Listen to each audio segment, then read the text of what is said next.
Hi friends, இன்றைக்கி நம்ம என்ன பார்க்க போகிறோம்னா தக்காளி கத்திரிக்காய் கடையில் தான் பார்க்க போகிறோம். அதுக்கு தேவையான பொருட்கள் நான் இங்கே எடுத்து வச்சுருக்கேன். வாங்க என்னென்னு பார்க்கலாம். கத்திரிக்காய் கட் பண்ணி வச்சுருக்கேன் கழுவிட்டு, வெங்காயம், தக்காளி, தனி மிளகாத்தூள், 2 பச்சை மிளகாய், புளி தேவையான அளவு எடுத்துக்கோங்க. அவ்வளோதான். இதை ஃபுல்லாக மொத்தமாக போட்டு வதக்கிட்டு நான் அரைச்சிட்டு காமிக்கிறேன்.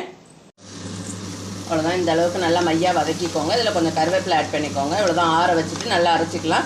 மையாக அரைக்காமல் கொஞ்சம் குறைன்னு அரைச்சிக்கோங்க. பல்ஸ் மோடில் விட்டு அரைச்சிக்கோங்க. உப்பு சேர்த்து இப்போ அதுக்கு ஒரு சின்ன தாளிப்பு ரெடி பண்ணிக்கலாம். அதுக்கு கடுகு சேர்த்துக்கலாம்.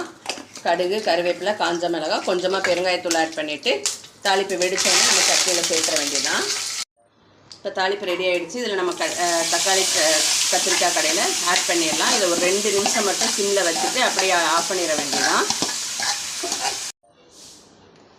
டேஸ்டான கத்திரிக்காய் தக்காளி கடையில் ரெடி ஆகிடுச்சு. இதை நீங்கள் உங்கள் வீட்டில் ட்ரை பண்ணி பாருங்கள். ட்ரை பண்ணி பார்த்துட்டு எப்படி இருந்துச்சுன்னு கமெண்ட் பாக்ஸில் கமெண்ட் பண்ணுங்கள். நாளைக்கு வேறு ஒரு வீடியோவில் உங்களை